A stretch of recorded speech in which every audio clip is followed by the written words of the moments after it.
May mga sandaling tahimik ang mundo, mabigat ang puso, at parang malayo ang pangarap.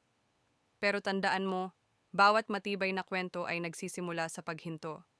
Magbitbit din ang mga pangarap na minsang muntik ng bumigay. Sa bawat gusaling matayog, may takot na bumubulong. Kaya ko ba? Pero sa bawat hakbang, may sagot ang puso. Kailangan kong kayanin. Hindi man madali ang buhay sa syudad, dito niya natutunan na ang lakas ay hindi laging maingay. Minsan, ito'y tahimik, pero hindi sumusuko. At habang lumulubog ang araw, isang bagay ang malinaw. Ang liwanag ng pag-asa ay laging sumisikat sa mga taong patuloy na naglalakad, kahit pagod na. Si Sinag ay taga-probinsya. Sa pagnanais na maiyahon sa kahirapan ng kanyang pamilya, nakipagsapalaran siya sa malaking syudad ng Maynila upang doon ipagpatuloy ang kanyang pag-aaral sa senior high school. Nakatanggap kasi siya ng scholarship mula sa isang sikat na paaralan na kilala sa paghubog ng mga matatalinong estudyante. Biniyayaan si Sinag ng angking talino ng may kapal. Alam niya na sa pamamagitan ng pag-aaral doon, ay mas lalo pa niya itong mapagpapabuti na siya namang makakatulong ng malaki sa pagtupad ng kanyang pangarap. Simula naman ng kanyang araw. Mula sa dormitoryo ay nilalakad lamang niya ang daan patungo sa naturang paaralan. Bagamat mapanganib dahil sa tabi siya ng highway na kung saan maraming sasakyan ang mabilis na nagdaraan, ay di niya alintana ang nakaambang panganib. Ang mahalaga, bawat lakad niya ay natitipid niya ang allowance na tinatanggap niya mula sa scholarship.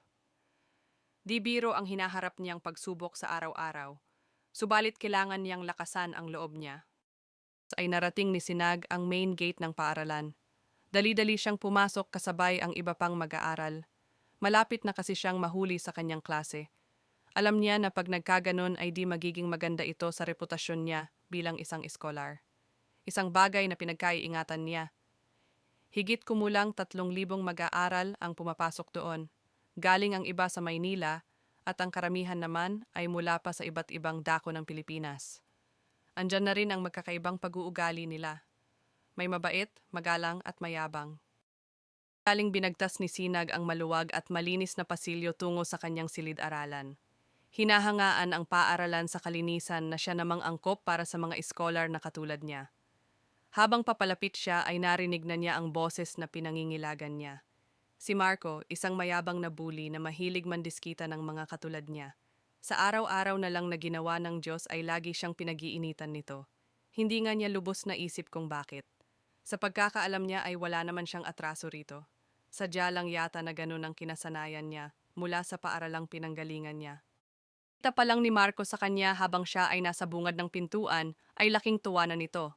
Buong yabang sinabi sa kanyang mga kaibigan na andito ang isa sa kanyang mga suki. Nagpalitan ng tingin ang magkakaibigan.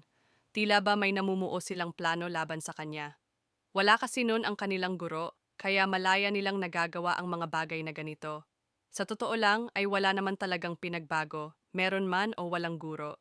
Sila pa rin ang nasusunod sa loob ng classroom. Kmang papunta na siya sa kanyang upuan, ay bigla na lang iniumang ng mataba niyang kaklase na si Benji ang kanyang kanang paa. Plano niya sanang patirin si Sinag, ngunit ito ay maagap.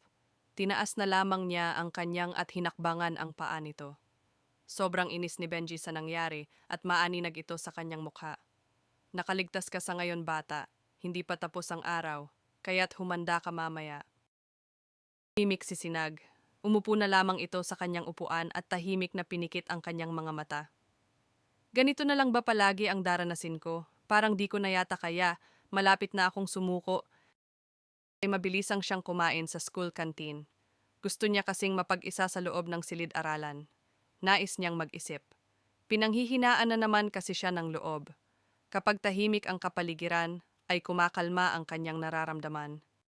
Ang banta sa kanya ni Benji kanina, sa klase ni Binibining Arlie ay ginawa nilang katawa-tawa ang pagre-report niya sa harapan. Bagay na sinang-ayunan ng kanyang mga kaklase sapagkat sila ay walang lakas na lumaban. Ang guru rin niya ay tumahimik na lamang sa isang sulok ng silid-aralan. Lahat ay nagtatawanan. Sawang-sawa na ako sa ganito. Gusto ko nang sumuko. Ngunit paano na ang aking pangarap para sa aking inay at itay? Daman niyang nagkaroon siya ng lakas para magpatuloy.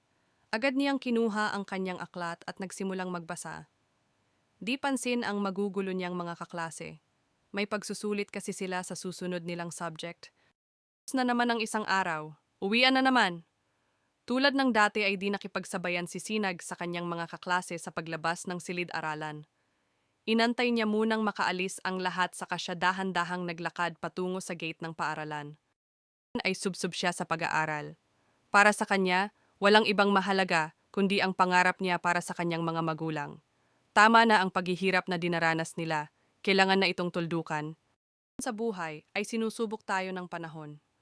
Kailangan lang natin ang manalig sa itaas na siyang nagbibigay sa atin ng ibayong lakas ng loob. Gawin natin ito hindi lang para sa ating mga sarili, kundi rin para